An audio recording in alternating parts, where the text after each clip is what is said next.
सवाल है कि हम देखते हैं कि यूथ को अक्सर कहते हैं कि यूथ को प्रॉब्लम क्या है, नाउमीदी किस बात से है।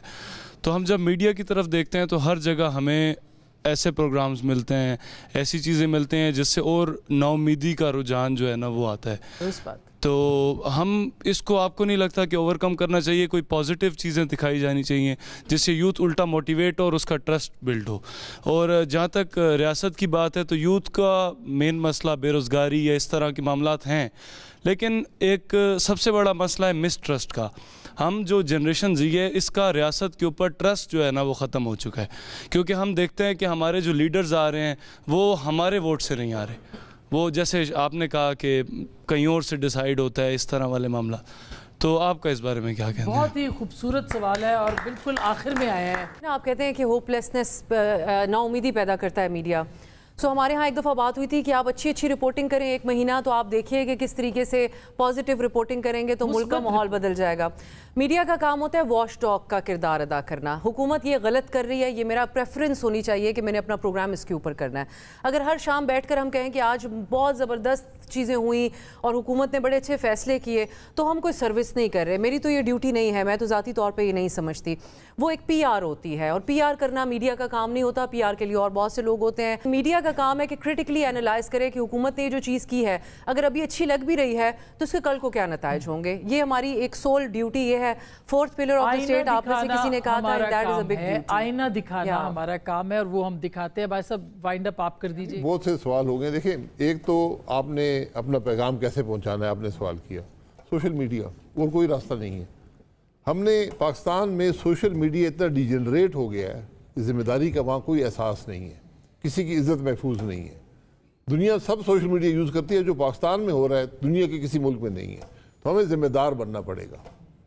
जब आपको इख्तियारात मिलते हैं तो ज़िम्मेदारी भी आती है। आपने आइन की बात की, आइन आपको हकूक़ देता है। हुकूमत ने, मैंने आपको पहले कहा कि वो रिश्ता तोड़ दिया है। आज आपके पास कोई हक नहीं है।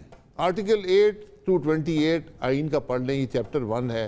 कोई चीज़ भी आपको आज मैसर नहीं है, इसलिए ये मसाइल पैदा हो रहे हैं। अगर बलूचिस्तान का नौजवान आज पहाड़ का रुख कर रहा है, इस वजह से कर रहा है। अगर कोई सड़क पे आ रहा है, इस वजह से आ रहे हैं। लोग मायूस इस वजह से हो रहे हैं, उनका हक हासिल नहीं है। आपको ये हक वापस देना पड़ेगा। यूनिवर्सिटीज़ में आपने बात की कि स्टूडेंट एसोसिएशंस बिल्कुल होनी चाहिए, लेकिन जिम्मेदारी से होंगी या नहीं होंगी इसका फैसला कौन करेगा? वो प्राइवेट सेक्टर आज कर सकता है, उनको कोई रुकावट नहीं है।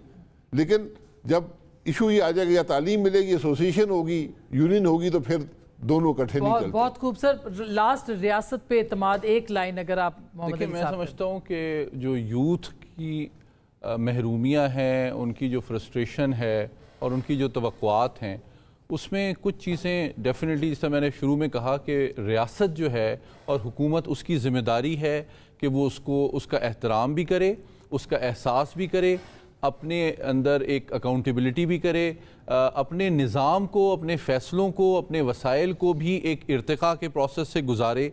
और मैं समझता हूँ जो आपके एकेडमिक्स हैं, जो एकेडमिया है, उसकी भी ज़िम्मेदारी है। आपको खाली मेमोरी की बेसिस पे, GPA की बेसिस पे डिग्रियां ना बांटें। हो सकता है उसके नतीजे में आपकी फ्रस्ट्रेशन और बेरोज़गारी बढ़े। आपको स्किल भी दे, आपको इखलाक भी दे, आपको एक अपॉर्चुनिटी फॉर सेल्फ डिस्कवरी भी दे, और आपको अपनी डिमांड, अपनी राइट्स को आइन, इखलाक के दायरे में रह के कानून के मुताबिक कैसे हासिल करना है, ये भी सिखाए। ये मुल्क जो हमने हासिल किया, ये एक कानूनदान ने इखलाक, कानून और आइन के दायरे में रह के हासिल किया, दुनिया की भी सबसे बड़ी सुपर पावर के ख़िलाफ़ और हिंदू मेजॉरिटी के भी ख़िलाफ़।